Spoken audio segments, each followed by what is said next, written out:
Good evening, and welcome to the UCLA Political Science Department's You Heard It Here public lecture series. I'm Darnell Hunt, Dean of Social Sciences. Our mission in the division is engaging LA, changing the world. With the presidential election less than a month away, the You Heard It Here series is fulfilling that mission by bringing leading political minds together in conversation for the benefit of you, our community. Thank you for joining us today for this timely discussion of the 2020 presidential campaign. My sincere thanks to our distinguished guest, John Dickerson, for participating in tonight's discussion, along with our own Lynn Vavreck. It is my pleasure now to introduce Michael Che, Chair and Professor of the Political Science Department. Oh, thank you so much, Darnell. I'm Michael Che. I'm the chair of the Political Science Department here at UCLA, and we're really delighted to have you here for our department's first You Heard It Here event of the academic year. Our department's mission is to promote scholarship, but also to engage the community at large around the most pressing issues of our time, including, of course, the upcoming presidential election. So You Heard It Here is a series that brings together scholars and thought leaders to explore a deeper understanding of politics and contemporary issues. And our department is proud to be at the forefront of the national conversation around this historical presidential election. We'll also be holding a post-election discussion on November 17th, so please join us for that too. So you'll be able to kind of have a before and after perspective on the election. So it's my real pleasure to introduce our two distinguished speakers for today's event. We're very excited to be hosting John Dickerson, who you might know as correspondent for 60 Minutes and also previously as the co-anchor of CBS This Morning and anchor of Face the Nation. John joined CBS News in April 2009 as an analyst and contributor and served as the network's political director for 6 years. Dickerson is also contributing editor to The Atlantic and co-host of Slate's Political Gabfest podcast. Over the course of his career, he has covered 6 presidential campaigns. And in fact, during the 2016 presidential campaign, he moderated 2 CBS News's presidential debates. He recently published his third book, the New York Times bestseller, The Hardest Job in the World, The American Presidency. So thank you so much, John Dickerson, for joining us today. Lynn Vavreck is an esteemed member of our UCLA political science faculty.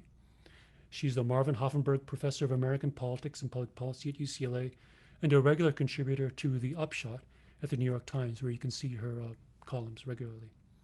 She teaches and writes about elections, campaigns, and public opinion. Lynn is a member of the American Academy of Arts and Sciences and a winner of the Andrew F. Carnegie Prize in the Humanities and Social Sciences. So without further ado, it's my pleasure to welcome John Dickerson and Lynn Vavreck. Thanks so much, Michael, and thanks, Darnell. And John, thank you to you for joining us today. I know you're coming to us from Washington, where you're quarantining as you get ready to do some work on the vice presidential debate. So we appreciate you taking the time. Well, I'm so happy to be with you, Lynn. And I don't want to give anybody the wrong impression. Yes. I'm quarantining because I can't go into the studio unless I spend 72 hours alone and then get tested. I am not quarantining because I'm Yes. one of the few people in Washington who doesn't seem to have been caught up in the super spreader event at the White House of a week ago. It was just announced that Stephen Miller, the president's aide and speechwriter, just tested positive. So that's another person who's been caught up in that. So, but not me. Sorry, that's an important correction. I did not mean to. This is a precautionary. Yes, exactly. So, John, you've written this book, and I'm going to hold it up, and I'm going to show everyone The Hardest Job in the World, and that's what we're going to talk about today. We're going to talk about how that job has changed, but then also a little bit about this current campaign, getting into who wants to have this hardest job in the world and how we can assess them.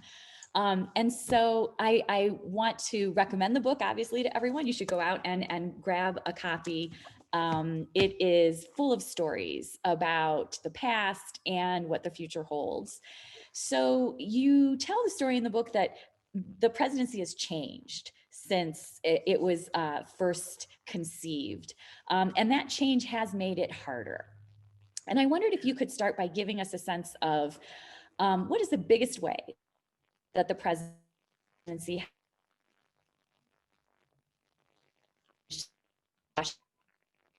Oh. I lost you. I lost you a little there, Lynn. Having slight technical Can you hear me? difficulties. There we go. I can hear you. Can you hear me?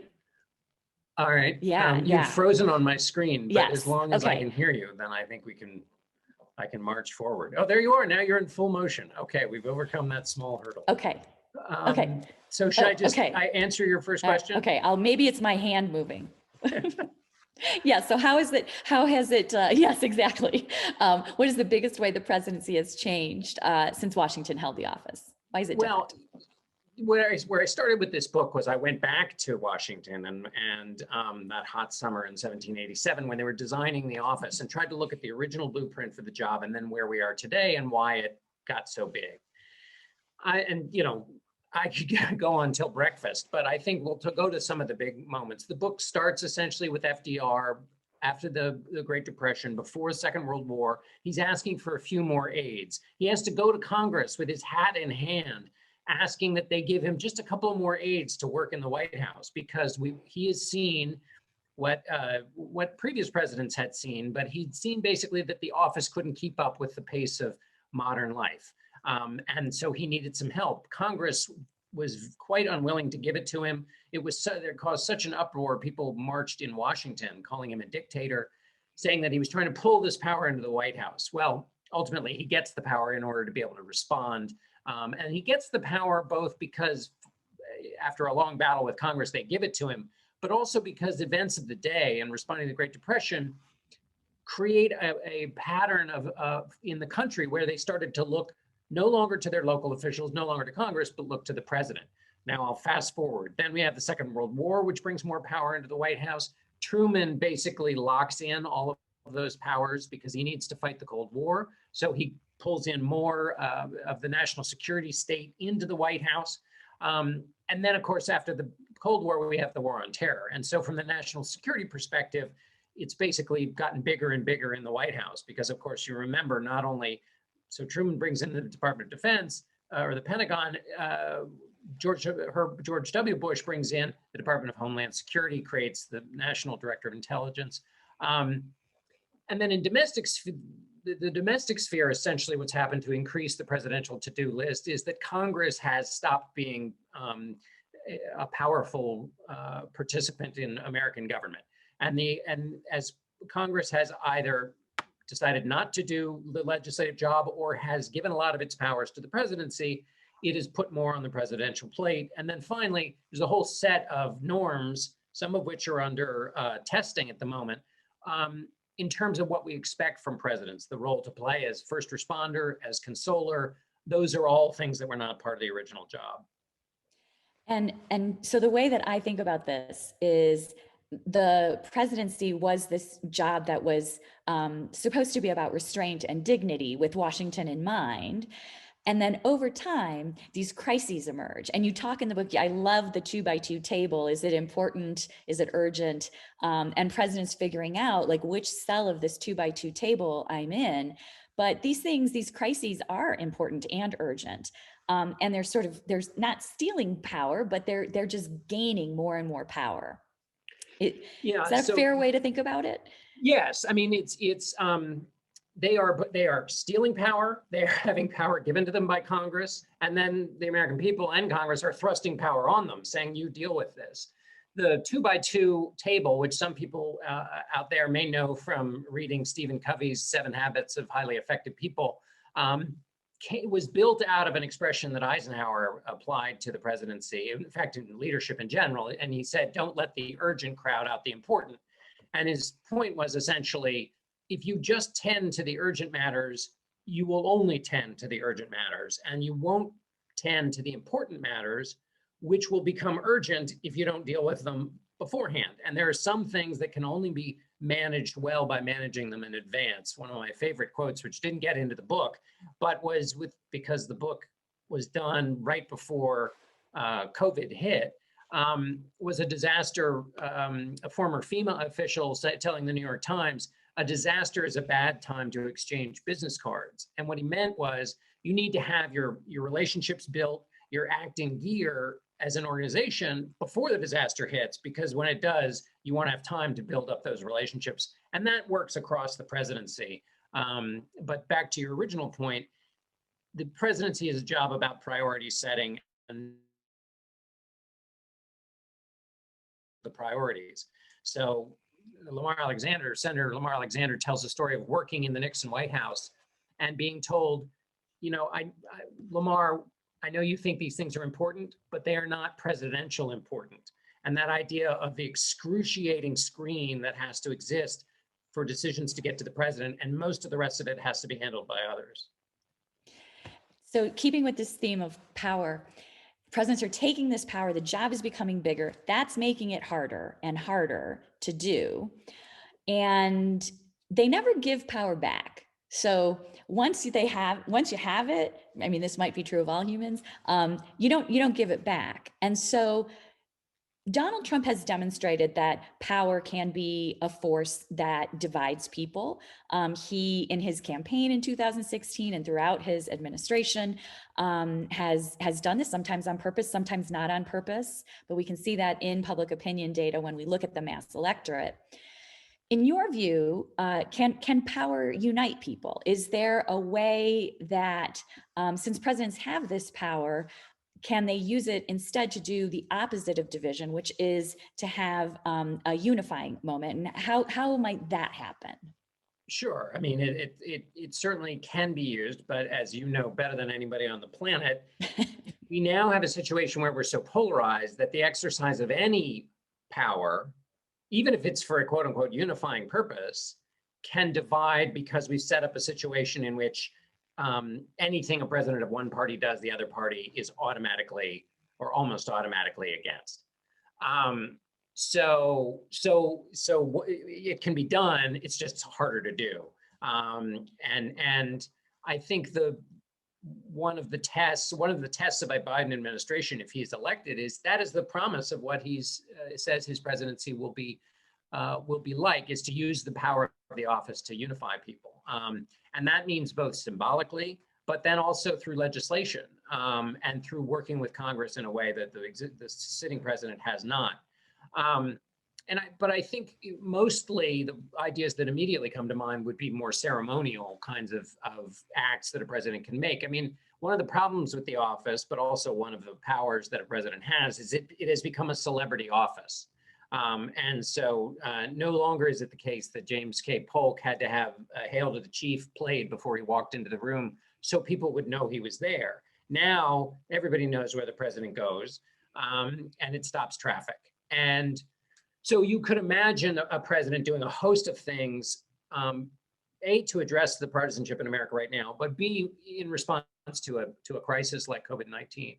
But then the question that interests me is, how is it possible, with split ticket voting dying and partisanship being strong, is it possible to put together the kinds of bipartisan deals that you used to be able to put together when you were a Republican president like Reagan and you had 150 Democrats whose districts had voted for Reagan?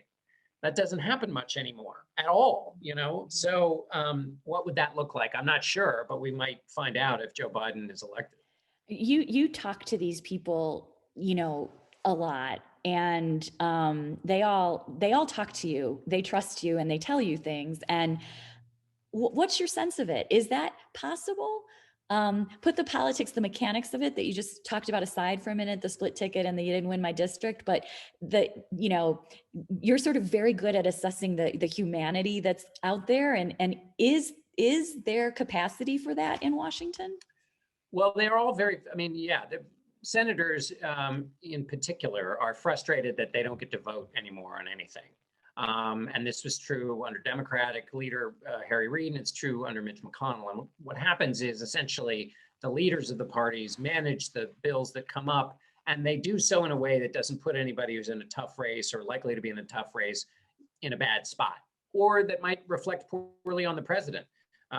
Because, of course, all of their fortunes are now tied to the fortunes of the president. One of the things that's complicated lawmaking and deal making, but they all want to try to do things. The big question is whether anybody has the wiggle room in their district or in their state to be able to work with a president of the opposite party, because they're all worried about primary challenges. They're worried about being attacked on MSNBC or Fox all day long. And Republicans are more worried about Fox than Democrats are MSNBC. So they're not equivalent, but it's also not the case, because I'm thinking of a particular Democratic senator right now who complains all the time about what he hears on MSNBC because it limits. Most of them came to Washington to get stuff done. Some of them came to Washington to get booked on cable television so they could say outrageous things. But a lot of them still want to get things done. The question is, how do you get around those structural impediments to access that original thing that brought them to Washington? And that's the precondition for deal making. Mm-hmm. And I like this part of the book where you talk about building the team. And I like these parallels that you make to business and CEOs. And so in the book, you've interviewed a lot of CEOs, Tim Cook and Mitt Romney's in that category in the book. And you think about the role of CEO as compared to the role of president, how they're very similar, but there's one huge difference, and it's in how those people get hired. And this was just one of my favorite parts of the book, that, no corporation would choose a CEO the way we choose a president of the United States. And so is the campaign the job interview for these, for the CEO of the country? And when you think about that, like when you host these presidential debates, are those part of the job interview? And how are voters meant to process all of that? Is this broken? Are we doing this wrong? Right. I think it is a job interview. The problem is it's a job interview for a job that they then don't go and have, which is to say that the interview questions and the process of interviewing candidates is misaligned with what the job actually is. And that was basically where that was the genesis for the book, was that I spent so much time covering campaigns in my life and then covering presidencies. And the way we talk about the presidency in a campaign is nothing like what the job actually is. So I thought, well, if Al Gore said the campaign is a job interview, and lots of other people have said that too, what are the attributes you want? How would you treat it if you treated it like a job interview? And I was encouraged in this line of thinking by Gautam Mukunda at Harvard, who's written about this. And there are lots of ways in which CEOs are nothing like presidents. They have a lot more power. They have much more immediate measures of whether they're doing well or not doing well. It's either sales or stock price. With the presidency, it's basically whether you're voted in or voted out, because you could do very poorly and still get reelected, maybe, especially in a time of high partisanship. But basically what I tried to do is look at all the different aspects of the job and what are the conditions that teach you how to be able to be good at that. And so one of the things that struck me about team building, and I won't go through all the different aspects, but every CEO I interviewed, and generals and leaders in philanthropy, they and people like Mike Bloomberg, who is in all those categories. Bloomberg was asked, what did you do in your first 100 days as mayor? And he said, I built a team. And he said the press had no idea what he was talking about. And his point was, unless he had an operating team that he could work with and that understood how each of the individual component parts worked, they wouldn't be able to solve any problem or move an agenda. And when I talked to David Rubenstein of the Carlyle Group, he said, what I would ask in a debate is, who's your top person going to be and what are they going to do? Mike Mullen, the former chairman of the Joint Chiefs of Staff, said the most important thing I want to know is how do they build a team if you were interviewing a candidate for the presidency. Time and time again, people brought this up because we really should think of the presidency as an organization, not as a one-man job.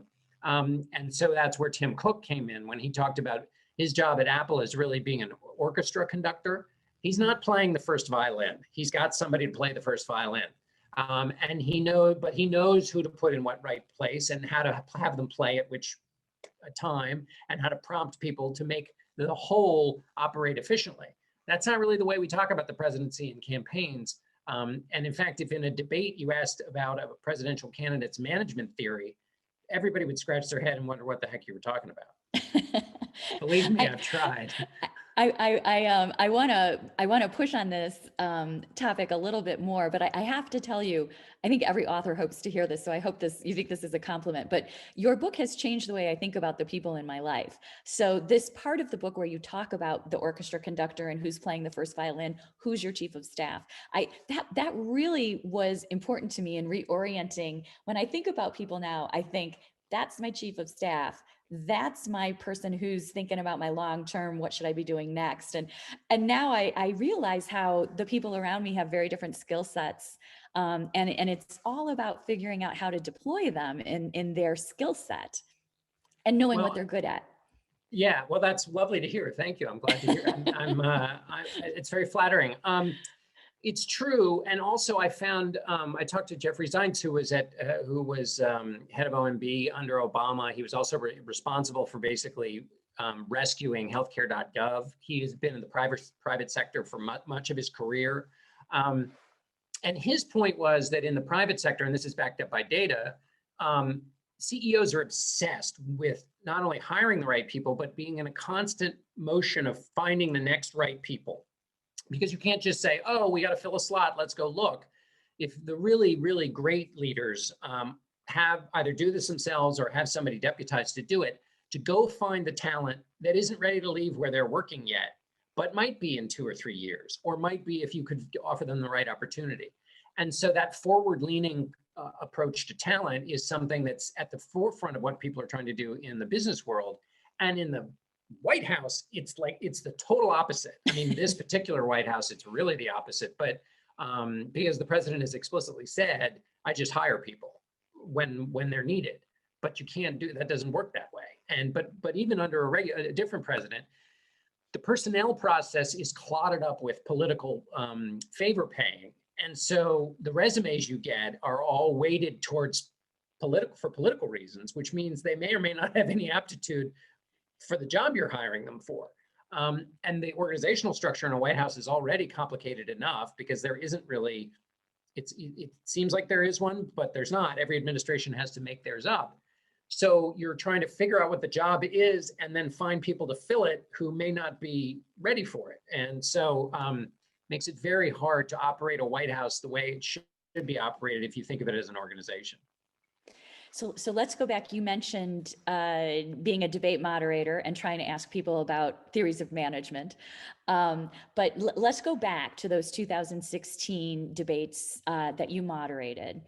And in thinking about this, how we're campaigning for a different job than the one we get when we enter the White House. So on that theme, when you're moderating these debates, or in 2016, what were the things that Donald Trump revealed in his job interview there and the debate that were important predictors in the job interview, but that were really not the right predictors for the job he was going to get? So it seems to me, sometimes I think about it and I think, we do see their character and we do see their temperament in the campaign. And those things do seem relevant to the job in the White House. But you're talking about a disconnect between what we see in the campaign and what we see in the White House. Right. So I think what you saw in the campaign and what served him really well was his impulsiveness and his willingness to break the forms of the process to dominate his opponents.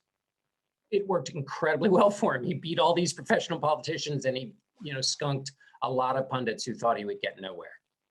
His instinct for winning is profound. In the White House, that instinct has overridden with the obligations of the job, whether it comes to dealing with Ukraine policy, whether it comes to COVID-19. Repeatedly, he has relied on that personal political instinct and put the public instinct far down the priority list if it's on it at all. And a different model, for example, would be somebody like James Baker. He wasn't the president, but he worked for George Herbert Walker Bush, and they both shared this same trait, which was an absolute determination to win. Baker and Bush, particularly in 1988, did a lot of, that was basically the ugliest campaign before 2016. They did a lot to gain power and win. But when they were in the White House, they recognized and participated in governing based on a certain set of norms about both how you operate, how you deal with other people. And Jim Baker was so successful in that he could work for both the most conservative Ronald Reagan and George Herbert Walker Bush, because he got things done. And that was because he believed that that was the job of governing. Donald Trump did not bring that portion. While he shares their desire to win, he brought that more than any interest in doing things in the Washington way to get things done. Right. I see what you're saying. So Trump's focus on winning at all costs during the campaign serves him well in the job as candidate who is supposed to win. But it doesn't serve him well when he gets to the presidency, when he's supposed to be looking out for the good of the nation. But the question is, how are we supposed to know that? How are we supposed to tell the difference between Baker and Trump, given what we get to see? Well, and I would modify it only slightly this way, which I didn't put in my first answer, but is in some ways, Donald Trump has, not in some ways, he's been an extremely, extremely effective Republican president. I mean, think of what he has done. He's limited abortion rights where he could. He has thrown all kinds of regulations out the window, better than other Republican presidents. He cut taxes. He has loaded the courts up with conservative judges, including the Supreme Court. He's about to have 3 on the Supreme Court. And he irritates liberals all day long, which is, Newt Gingrich said he may not be a conservative, but he's the best anti-liberal I know. So if you are just straight up counting points on the board for Republicans, he has done a great job. Now, you'd have to ignore the fact that he hasn't done anything about deficit reduction, and he doesn't believe in trade, and he meddles in the private sector, and all those things that Republicans previously talked a lot about, but incredibly effective with that win at all costs. The problem is there is obviously a downside to that, and there is the stewardship function of the presidency is to try to win for your team, but not in a way that so separates the other part of the country that you end up cleaving the country. And in specific moments like the response to George Floyd's death, the president has responded in a political way. He thinks the law and order message is a winner for him, but he has been almost silent on the pain and the protests in the streets. Not even, has talked about basically with respect to law and order, not hearing the complaints about equality in America, even if he doesn't agree with them. A president's job is to meaningfully, this is James Q. Wilson's definition of character, is self-control and empathy. Empathy being meaningfully taking into account the views of people who are not in your political base. That's not something the president participates in. Self-control is also something he's not exhibited a great deal in office. Those have costs. So the winning is not, it's been helpful in some instances. It has had cost in others. How do you find it quickly? How do you find it in a campaign? I think those norms that we keep talking about over the last 4 years, a lot of the things that the president was as a candidate willing to put aside, I think people might recognize as having a greater cost than they did in the campaign. When we talk about campaigns as elevating candidates who have what it takes, which is to say, do whatever is possible to win, there's some danger in that. Yeah. Yes. I think about the moments, it's easy to forget these, they seem so long ago, but during the general election, almost in fact, at this point in the general election in 2016, when candidate Trump brought the women who had accused Bill Clinton of sexual misconduct to the debate, wanted to sit them in the front row, those kinds of tactics. It's a leap, I think, for voters to then say that is something beyond his character and his temperament, but that might actually affect policy and affect people's lives in some way once he's in the White House. And so those connections are hard to make. I think that's... I was going to say, people like you help us make those connections, but I think it's very hard to ask a voter to do that. Right. What I try to do in debates is to remind people that basically the person we're electing here is going to be alone in a room making decisions about life and death. It's going to be making decisions we may never know about. And they've got to have something some foundation upon which they make those decisions, which is not simply transactional. There needs to be an instance in which they have exchanged their personal self-interest for something else.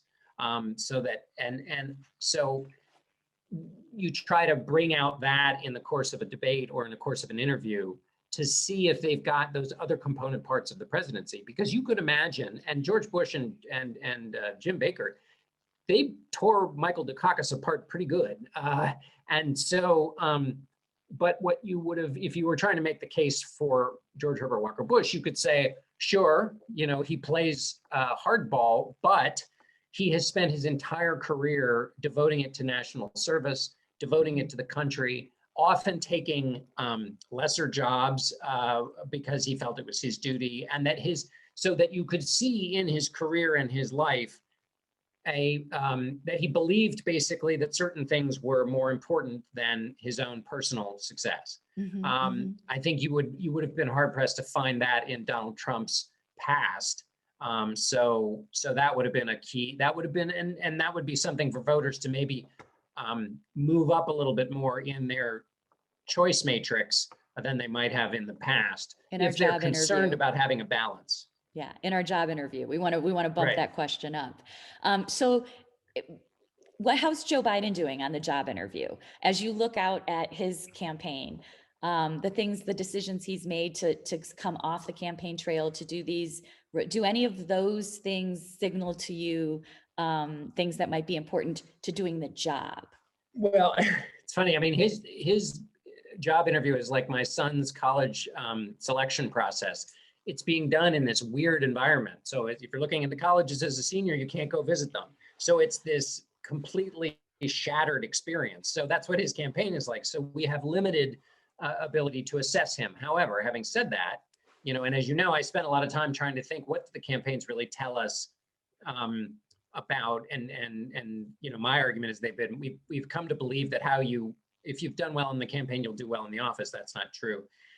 I mean, Biden has had some good, his best moments are, he didn't go all the way to the left in the Democratic primaries, which he very easily could have done. And because he didn't, it built up defenses against Donald Trump's ultimate attacks against him basically throughout the entire campaign.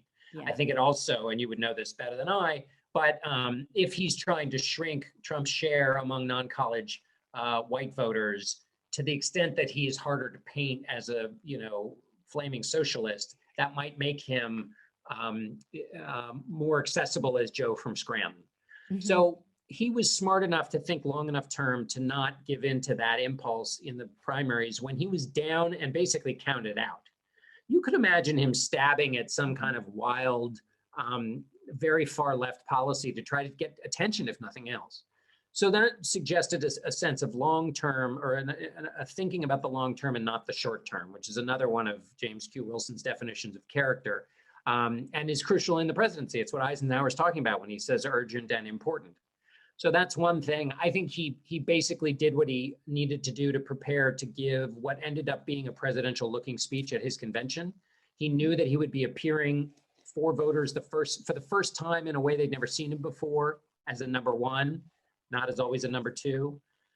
He did sufficiently well in his debate prep to be ready to be interrupted 73 times and maintain enough decorum to get through so that the president could have the devastating downside that he's experienced. The polls have been brutal in response to the president's performance. So he's basically planned for the big moments. He stayed out of the way when the president's declining. And I think the other thing I would say is he stayed pretty much on the same strategy. He started by talking about Charlottesville, and he's been wearing the masks all through coronavirus. The argument being how a president behaves matters. And that's intertwined with his appeal to people to basically, I will look more like a regular president, participating in a lot of these norms that you've seen disappear. And people apparently, according to the polls, find that appealing. Yeah, I love hearing you talk about this because this is a very different assessment of what's going on in the Biden campaign and in the Trump campaign than I think anybody would get if they turned on a news program right now, even a network news program, thinking about, well, wow, we just saw this moment where Biden is thinking about the long term, where he's thinking about being a role model or being an example. And I like it. But the politics, bringing the politics back in, what's a voter to do when at the end of the day, they'd still rather have those conservative policies and those judges on the Supreme Court? Is that a nut that we can crack somehow? Is this about getting different people to run for office? How do you think about that? Well, it's a good point. No, they're going to vote for the president of the party. I mean, as Grover Norquist used to say, I can't remember who he was talking about, but he basically said, we will elect whatever president is necessary to have a warm hand to sign Paul Ryan's budget, which is a version of what you're saying, which is we believe in a certain set of policies. And as long as the president is signed on to those things, then we're in good shape. So how do you fix that? Well, I think one thing is you stop making, and as you know, I go into the judges a fair amount in the book, because once judges became both the way we thought about electing senators and the way we elected presidents, you're a single issue voter. You don't care if a senator comes in and makes deals or not. You care whether that senator is going to vote up or down with your president or against the president of the other party. But so when Reagan starts campaigning for judges in '86, it's a part of what he recognizes in office, which is that he can do a lot through judges and through the Justice Department to appeal to those voters who helped elect him, the evangelical voters who helped elect him, and that doesn't really, and he was getting thwarted on legislation. So in fact, he can be more effective for his constituents by going around the sort of traditional legislating process. And that begins the process of starting to move first with conservatives and Republicans, and now Democrats are as concerned about it as before. But that where judges become the huge issue, and all these other things we've been talking about are really quite secondary. And when you think of one of the brilliant things that Donald Trump did in his presidency, he did two brilliant things. One was put out that list of Supreme Court justices, basically saying to the whole constituency that cared about it, I will pick not just people in the model of Scalia and Thomas, but these people. And by naming them, he proved that he knew what that constituency wanted. And the second thing was 2 hours after Scalia's death was announced, he basically said, block whoever Obama puts forward, which put him in sync with Mitch McConnell and in sync with his party. At that time, it was during the South Carolina primary. It wasn't a certainty that he was going to win. And those were two very, very smart moves. So if it's the presidency that you and I were discussing, which is basically you just rack up wins for your team, that was a sign that he was going to be that kind of president, and that can be quite effective for those who like that.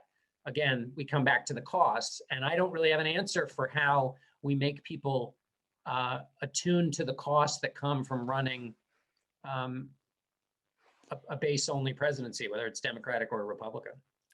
Do you think, sticking with the court here for a minute, if the Democrats were in the White House and in the Senate right now and in this same position, would they be pursuing the appointment? Sure. Yeah. I think now, that's important to recognize. Yeah.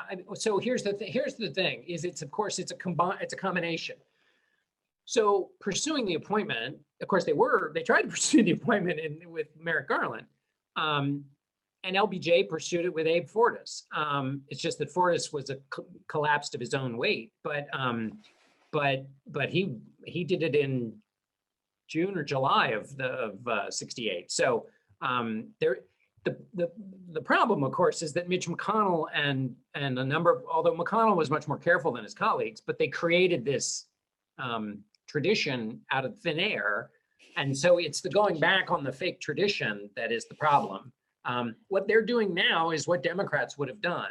Now, the question is, would Democrats have done both things? Right. Would they have both blocked a Republican this late in an election cycle and then confirmed? Judges are so important, and depending on where, what the court situation was, because of course, as you know, this isn't just about putting somebody on the court. It's about doing right by the constituency groups that are so responsible for funding all of those Senate campaigns and that keep the parties you know, in good shape during an election year. So if you didn't do what those groups expected you to do, you'd be paying a political penalty in addition to not getting somebody on the court with important constituency groups that are really a part of modern campaigns. When you look out at 2020, this objectively very strange moment, and you think about how this election is shaping up the different frames that the two campaigns want to put on the choice, how do you see it? How will you write about this in 10 years when you're looking back on 2020?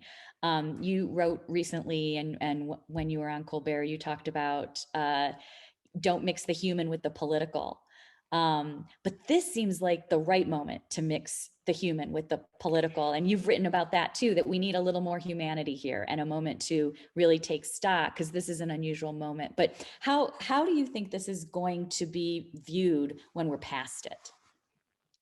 Well, the beauty of viewing it when we're past it is we'll know how the story ends, and then we'll be able to have seen all the important things that, there have been so many moments that, part of the book grew out of the podcast that I did. I hate to speak of it in the past tense, but I haven't done one in a while, but Whistle Stop, which was an attempt to look at campaigns and then at governing and take a moment and then drive the story of the times through that individual moment. Well, you can do that because you know how it's going to end. And I've wanted to do that at about 300 different times during the Trump presidency, because there's so much that is rich within the various things that he's done. And this week would offer a lot of potential opportunities. So I don't know how it's going to end. Obviously, but one thing that does strike me about this week is that the president, because again, this is that mix between his self-preservation instinct and then the job. He's basically arguing now that COVID-19 isn't as bad as the flu. So, and this gets back to you and I have had this conversation, and it's where I benefited from your work so much. If Donald Trump's one of his geniuses was to change the agenda turf, he's been trying to do that. He's been trying to change the agenda turf to anything but COVID-19. So whether it's violence in the suburbs or Joe Biden's son or whatever you want it to be, he's tried to change that agenda turf. And the problem is that COVID waits for no man, and it just barrels along.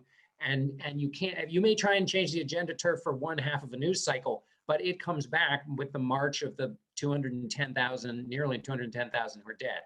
Now it is marched right into the White House. And not only is it affected the president, but now 30 plus of his circle. The agenda is not only not shifting, the precision of focus is now with us until the end of the election.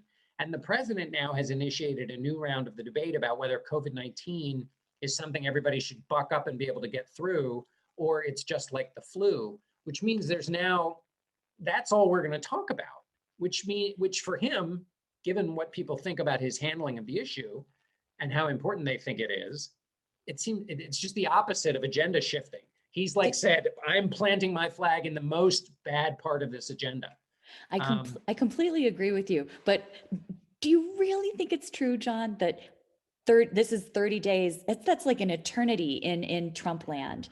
He's a master at winning the news cycle every day and thinking of those things. You've given so many examples of them in the last half hour or so that are unexpected and change the news cycle. Does he not have another one of those things in his pocket? Well, he may, but what I think we've seen is that to the extent that the focus on COVID-19 and his handling of it has moved off of the center story, it's moved right back. Mm-hmm. And to the extent that his personal experience, what are the three critiques of his administration's handling of COVID-19? That they downplayed the threat, that they didn't mitigate sufficiently, and then they misled everybody about it. That echoes precisely in miniature what has happened with his own personal health experience. So if you were the Biden campaign and you were planning a script for how you could elevate all the failures of the administration on COVID-19 and get a lot of publicity for it, you couldn't design a better script than this. The days are dwindling, the voting is happening.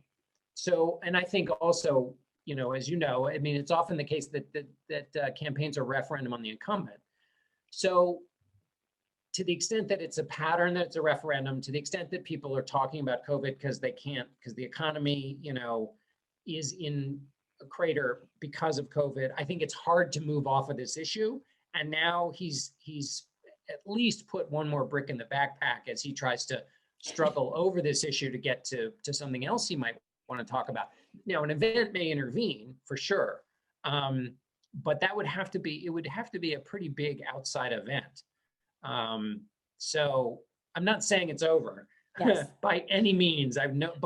But I think COVID-19 seems to have been pretty resistant to his high skill at moving off of it. Yes, I agree. In 2008, John McCain said, if we're talking about the economy, we're losing. And I feel like that is exactly the Biden's campaign. If we're talking about COVID, we're winning, you know, from the Biden campaign's perspective. And this just seems, as you said, I like the precision focus right on this issue that has impacted so many people.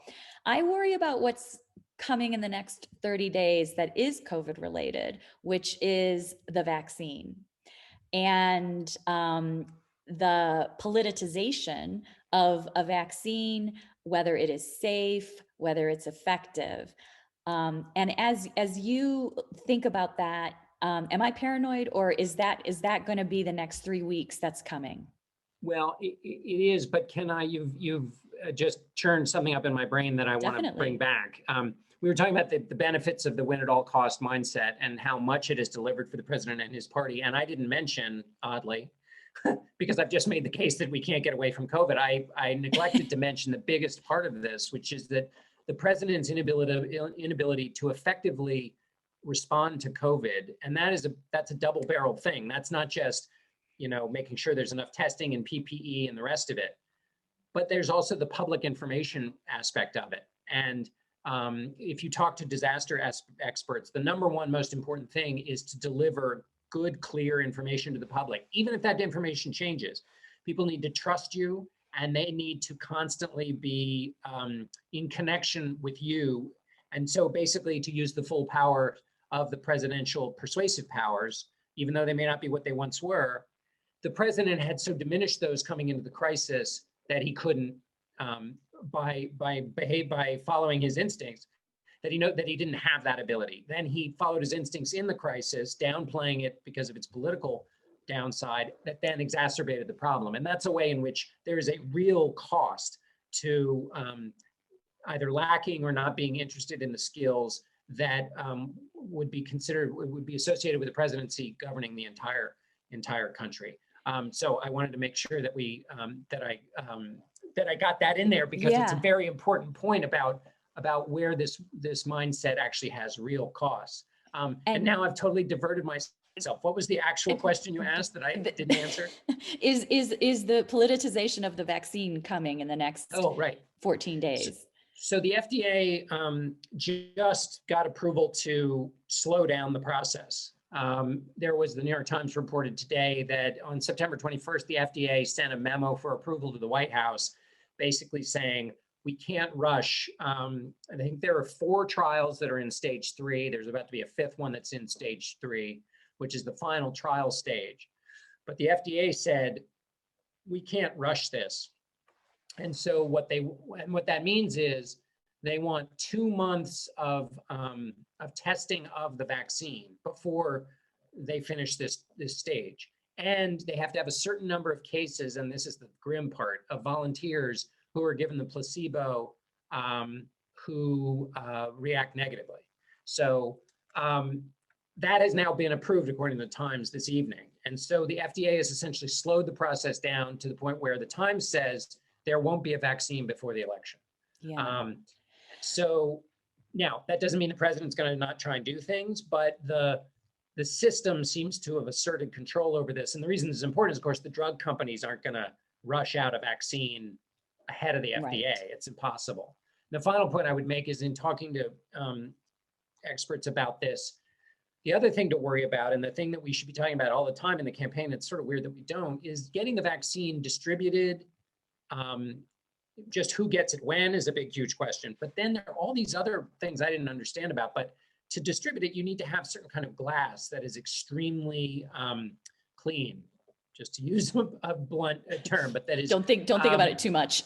Yeah, and then you got to have needles, and there's all these other things you need to actually distribute the vaccine. And my understanding is the supply chain on those is not ready for the kind of mass distribution that we're talking about here. So there's a lot of other stuff that has to be dealt with, and what you need is the ability to manage and execute. And so far we have seen difficulty with this White House, and so that's for the next administration, whether it's a Trump or Biden administration. But I guess my point is, just getting the vaccine is just one stage of a multi-stage complicated process to get it out into the population so that people can be vaccinated and go back to living some semblance of normal life. One of the real mysteries of 2020 to me is the COVID crisis as a huge missed opportunity by Donald Trump to win. So this win at all costs mentality. Here was this pitch like right down the center line, and he didn't even think about swinging at it. Maybe the Walmart parking lot and the drive-in testing that very first day, there might have been like he's thinking about swinging at the pitch, but never more than that. And you have talked to him and interviewed him and spent time one-on-one with him and in the Oval Office for the big tour. You have really spent time with him. How do you think about why he didn't see this as an opportunity to win? Well, I don't know. I mean, I don't think it's he does not see the road to the civic road to glory as being doing muscular things in the kind of public good, in the model of traditional leadership.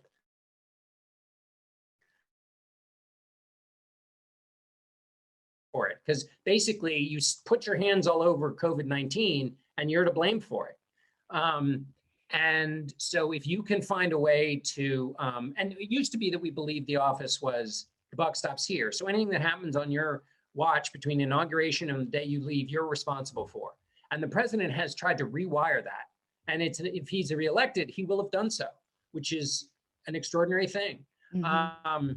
But he basically decided not to. And this is both his genius and also the weakness of his presidency, is that all of the norms that people in public life and in the press assumed were there, he said, I don't think they're there. If there's an obligation of the presidency that I think is against my personal interest, I'm not going to follow along with these silly rules that are going to drive my political power down and my standing down for a no-win situation. Yeah. So I think that is part of it. But I think, to your point, when you read Eric Larson's The Splendid and the Vile about Churchill, there's a wonderful section in there where Churchill comes in and the war is not going well. And he's described as absolutely thrilled, because what do you do when you want to be a leader? You live your whole life waiting for the big moment. Exactly. And here's the big moment. And even though it's going horribly and his odds are stacked against him, that's what you do if you groove on the idea of you're matching your ambition to a public role. Right. And so Donald Trump doesn't see it that way, and so has not, because you look at somebody like Cuomo in New York, the numbers are not so great, but he decided to embrace that traditional role, and as did basically every other leader. And they saw their approval ratings go up, their popularity. And I don't mean just governors in the states. I mean, certainly leaders of other countries. Yes, absolutely. And going back to the CEO comparison, there are CEOs whose corporations end up in crises. But you talk to a lot of CEO coaches in the book and talk about the lessons that they tell their clients. And one of them is, crisis is opportunity. And it can go two ways, but you want to have the team in place and have thought about the ways to turn that crisis into your biggest moment. And there are lots of examples of CEOs doing that. And I don't think anyone thinks that, Roosevelt caused the Depression, right? We think of him as the New Deal. So just this has always struck me as a missed opportunity for Trump. Right. And also, if you're frustrated by, one of the things presidents are always frustrated by is the kind of puny nature of the tools, this huge to-do list. They have no willing, well, this is going too far, but they've lost a real muscular willing partner in Congress. And they can do executive orders, but that's minor and small. In a crisis, people are willing to let you do all kinds of stuff. And you could imagine just being a power-hungry, ambitious person who grabs the moment and says, okay, I'm going to do all kinds of things, and I'm going to be, but it's just not the way it's just not in his skill set. And many of his greatest skills, which are to kind of improvise his way out of a jam, have been it's been impervious to this. You can't spin COVID away, and you can't spin the country into going back out and participating in the economy. All the economists I talk to say basically until people make a personal risk assessment that makes it worthwhile to go back out and participate in the economy, they're not going to do it. You can't keep telling them, oh, this isn't as bad as the flu. And you can't convince them through a good marketing pitch to make sacrifices of their own personal health. And you can't bark at them to do it. It isn't going to work. And that his skills, which are about riling up his base, which he is incredibly good at, stop at the base's edge. And those same skills can't speak to an entire country. And that's where you need the presidential skill to speak to the entire country, because that's the cohort you're trying to convince. Right. So we have come to the top of the hour. We have just another minute or two more. And I thought we would end on a lighter note, since we've been talking about how hard it is to be president and how the interview process isn't up for selecting the right person. So we'll end on a little bit of a lighter note. And I thought we'd do a lightning round of questions. So okay. I'm gonna ask them, and you're gonna give one word, or some of them are going to need a few more very quick lightning type answers. Are you up for this? I am up for it. I don't know that I've ever answered anything in one word. Okay. All right. So here we go. Tell us all the last song that you downloaded. Oh, it was a jazz composition by my son. Oh, very nice. Okay. Who, by the way, if he's shopping for colleges, we recommend UCLA. Yeah. Okay. It's on the list. Lowest grade you ever got in a class, and tell us which one. Oh, I think the lowest grade I ever got was a C-, and it was in economics. And my first beat in Washington for 2 years, economics. Okay, so there's hope for all those students out there who are listening. Your favorite president, or the one you would most want to meet? Lincoln. Okay. Big party or small gathering? Small gathering. Dawn or dusk? Oh. Wow. What season? Autumn. Oh, dusk. Okay. Barry Manilow or Billy Joel? Billy Joel. Your favorite book when you were growing up? The Hobbit. Okay. First thing you notice about someone when you meet them?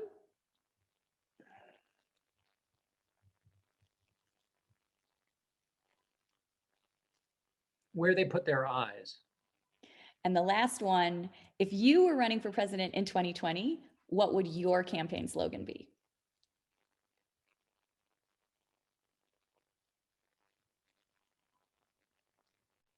You'll hear from me less.